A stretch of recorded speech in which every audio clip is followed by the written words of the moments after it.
Hello నమస్తే అండి. ఈరోజు మనం చేసుకోబోయే రెసిపీ వచ్చేసి శనగపప్పు ఎగ్ కర్రీ అండి. ఈ శనగపప్పు ఎగ్ కర్రీ ఎలా చేసుకుందాం ఒకసారి మనం చూసేద్దాం.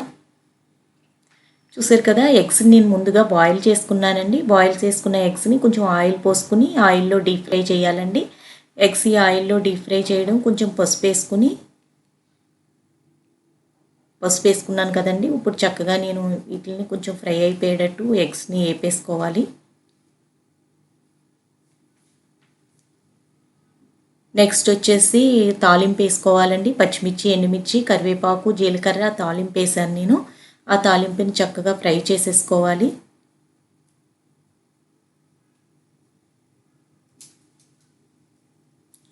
చూసారు కదా, తాలింపు అంతా చక్కగా ఫ్రై అయిపోయింది. ఇప్పుడు ఒక ఉల్లిపాయ తీసుకుని నేను చక్కగా దాన్ని చిన్నగా తరిగేసుకున్నానండి. ఆ ఉల్లిపాయ యాడ్ చేస్తున్నాను.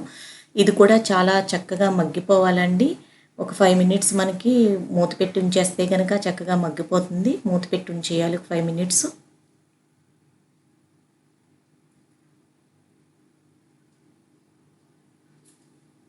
చూసారు కదా, ఒక 5 మినిట్స్ తర్వాత చూస్తే చక్కగా మగ్గిపోయింది ఉల్లిపాయ. నెక్స్ట్ మనం వచ్చేసి అల్లం వెల్లుల్లిపాయ పేస్ట్ యాడ్ చేశానండి.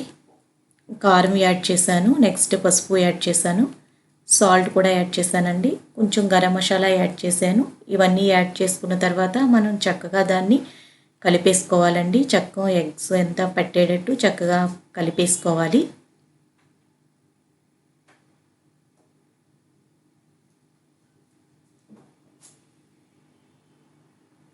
చూసారు కదండి, నేను కలిపేసుకున్నాను. ఇలాగా చక్కగా కలిపేసుకోవాలి ఈ ఎగ్.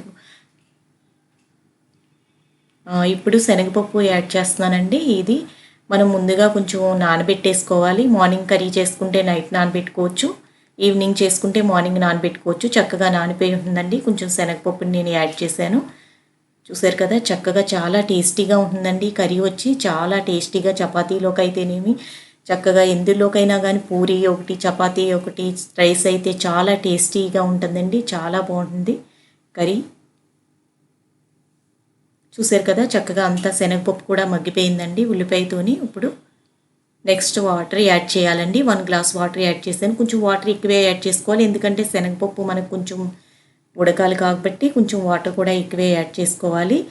చూసారు కదా, ఇలా వాటర్ యాడ్ చేసుకున్న తర్వాత ఓ 15 మినిట్స్ వరకు మనం కొంచెం సిమ్లో పెట్టుకుని ఉడకబెట్టుకుంటే చక్కగా ఉడికిపోయిందండి. ఇప్పుడు చూసారు కదా, చాలా టేస్టీ అయిన కర్రీ. ఇప్పుడు మనం సర్వింగ్ బౌల్లోకి సర్వ్ చేసేసుకోవడమే. చూసారు కదా, అయిపోయిందండి. మనం ఎగ్ శనగపప్పు కర్రీ వచ్చేసి చాలా టేస్టీ రెసిపీ మనకి రెడీ అయిపోయిందండి. చూసారు కదా, చాలా చూడటానికి ఎంత అందంగా ఉందో, తినడానికి కూడా అంతే టేస్టీగా ఉంటుందండి. చాలా చక్కటి కర్రీ అని చెప్పుకోవచ్చు. సరేనండి, మరిన్ని నోరూరించే రెసిపీస్ కోసం మా ఛానల్ని సబ్స్క్రైబ్ చేయండి, లైక్ చేయండి. ఓకేనండి, బాయ్.